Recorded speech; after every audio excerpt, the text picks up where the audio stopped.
आपने कभी यह सोचा है कि जिसने पूरी मानवता को कर्म, धर्म और प्रेम का पाठ पढ़ाया, जिसने रणभूमि में खड़े होकर अर्जुन को जीवन का शाश्वत सत्य सुनाया, उस भगवान श्री कृष्ण ने जब स्वयं देह त्यागी तो उनके अंतिम शब्द क्या रहे होंगे?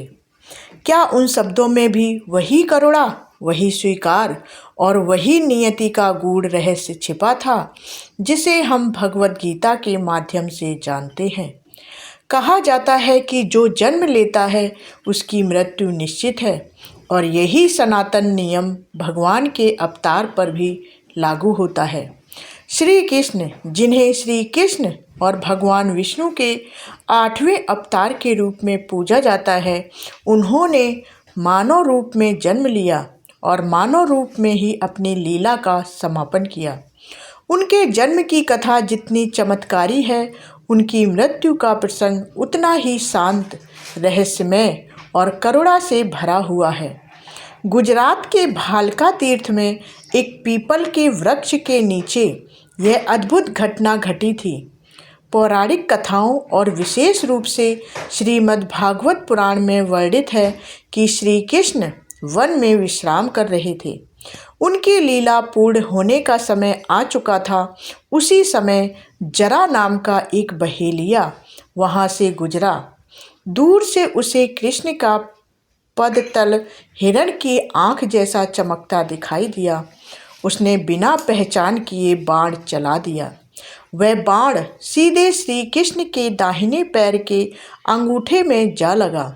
जैसे ही जरा पास आया और उसने देखा कि यह कोई साधारण प्राणी नहीं बल्कि स्वयं श्री कृष्ण हैं, वह भय और पश्चाताप से कांप उठा।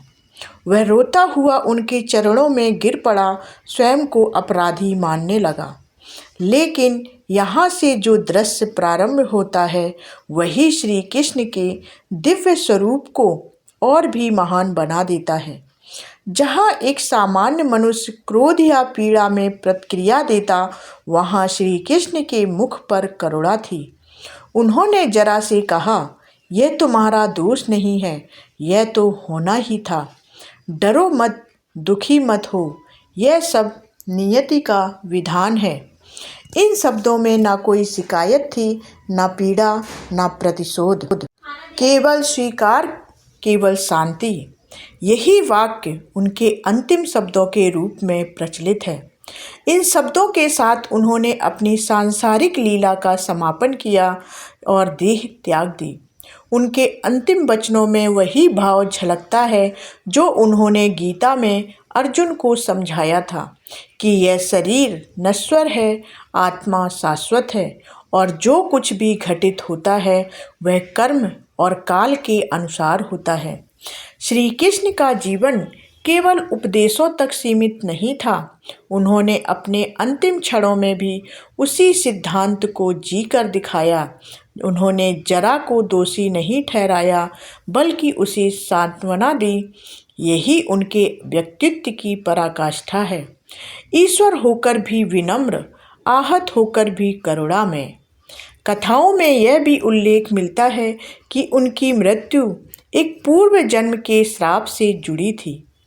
जब त्रेता युग में उन्होंने भगवान राम के रूप में बाली का वध छिप कर किया था, तब बाली ने उन्हें श्राप दिया था कि अगले जन्म में उन्हें भी इसी प्रकार बाण का सामना करना पड़ेगा। द्वापर युग में वही कर्मफल इस रूप में सामने आया। यह प्रसंग इस सत्य को और गहराई से स्थापित करता है कि अवतार भी कर्म के नियम से परे नहीं हैं। वे स्वयं धर्म की स्थापना के लिए इन नियमों को स्वीकार करते हैं। श्री कृष्ण के अंतिम शब्द हमें एक गहरा संदेश देते हैं कि जीवन में जो भी घटता है वह केवल संयोग नहीं बल्कि एक व्यापक नियति और कर्म चक्र का हिस्सा है। किसी भी घटना में तुरंत दोष ढूंढने के बजाय उसे समझने और स्वीकार करने की शक्ति ही आध्यात्मिक परिपक्वता है। उन्होंने अपने अंतिम क्षणों में भी भय को शांति में बदल दिया, अपराध बोध को मुक्ति में परिवर्तित कर दिया। यही कारण है कि उनके जीवन की तरह उनकी मृत्यु भी एक उपदेश बन गई। जब हम इस कथा को सुनते हैं तो मन में एक अजीब सी शांति उतरती है। वह विचार आता है कि यदि स्वयं श्री कृष्ण अपने अंतिम क्षणों में भी नियति को सहज भाव से स्वीकार कर सकते हैं, तो हमें भी जीवन की कठिन परिस्थितियों में धैर्य और विश्वास बनाए रखना चाहिए। उनके अंतिम शब्द केवल एक बहेलिये के लिए नहीं थे, वे संपूर्ण मानवता के लिए संदेश थे कि जीवन एक लीला है और हर लीला का एक निश्चित अंत होता है। महत्वपूर्ण यह नहीं कि अंत कैसे आया, बल्कि यह है कि अंत तक हमारा भाव कैसा रहा। श्री कृष्ण ने दिखाया कि मृत्यु भी भय का विषय नहीं, बल्कि आत्मा की यात्रा का एक पड़ाव है। उनके अंतिम वचनों में करुणा थी, क्षमा थी और नियति की स्वीकृति थी। यही वह सत्य रहस्य है जिसे बहुत लोग नहीं जानते, पर जो जान लेता है उसके लिए जीवन और मृत्यु दोनों का अर्थ बदल जाता है।